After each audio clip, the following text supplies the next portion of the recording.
Hello guys, welcome back to my YouTube channel. උතුම් වූ බුදු පියාණන් වහන්සේගේ සම්බුදු තෙමඟුල සමරන වෙසක් පොහොය දවසේ අපි කොහොමද ලෑස්ති වුනේ කියලා තමයි අද අපි වීඩියෝ එකකින් අරගෙන එන්නේ.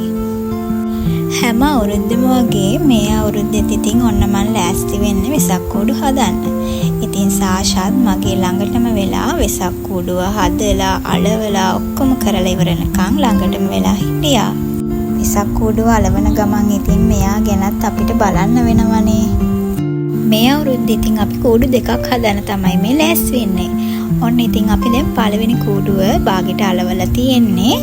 අපි බලමු අපි ඒක කොහොමද ලස්සනට සවුකොළ අලවලා මල් සමනල්ලු ඒගොල්ලන් අලවලා කොහොමද මේ කූඩුව ලස්සනට සරසගන්නේ කියලා.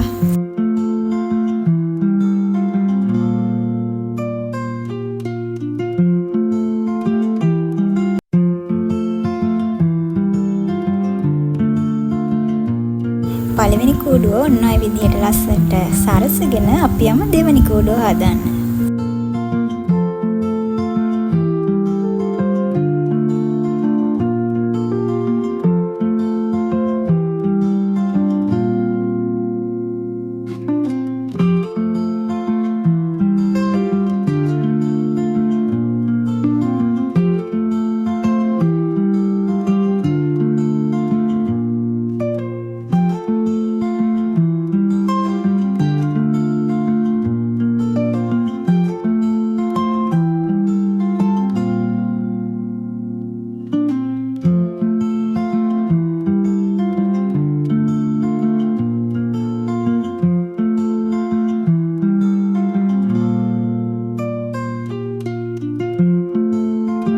ඔන්න ඉතින් කූඩුවේ වැඩ නම් ගොඩාක් ඉවර කරලා තියෙන්නේ.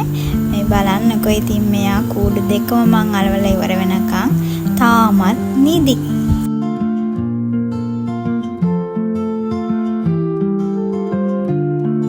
අපි දැන් ඔන්න කූඩු දෙකම අලවලා ඉවරයි. බලන්නකෝ ඉතින් මෙන්න මේ විදිහට තමයි මගේ ලස්සන කූඩු දෙකේ නිමාව බලා ගන්න පුළුවන් වනේ. මට මතක ඇති කාලේ ඉඳන්ම හැම වෙසක් පොය දවසකටම වෙනස් විදියකට ලස්සන කූඩුවක් හදන්න මං හරිම ආසයි. තමන්ගේ අත් දෙකින්ම ලස්සනට කූඩුවක් සරසලා ඒකේ ලස්සන බලනකොට දැනෙන මානසික සතුට ඉතින් කොහොමද කියලා මං ඔයාලට කියන්න ඕනි නැහැනේ. ඊට පස්සේ කුසලුයි මමයි අපේ සාෂා බබයි ඉතින් තුන් දෙනාම එකතු වෙලා ලස්සනට කූඩු දෙක ගේ වටේම එල්ලලා ඒ වගේම ගේ වටේටම අපි ළඟ තිබුණු බල්බ් වැල් ටික මෙන්න මේ විදියට එල්ලලා සරසගත්තා. දැන් ඉතින් රෑ වෙනකම් මං ඇඟිලි ගනගෙන බලන් ඉන්න එපා මේ වල ලස්සන බලන්න.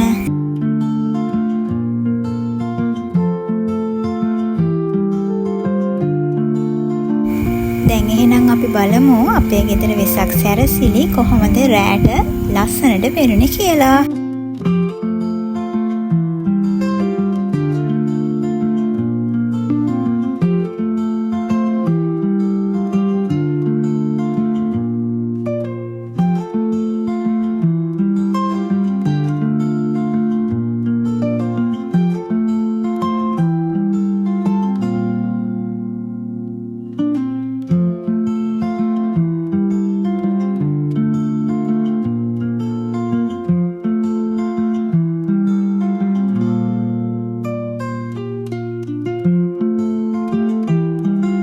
ගෙදර වෙසක් බලලා අපි මේ යන්න හදන්නේ දැන් කොළඹ වෙසක් බලන්න.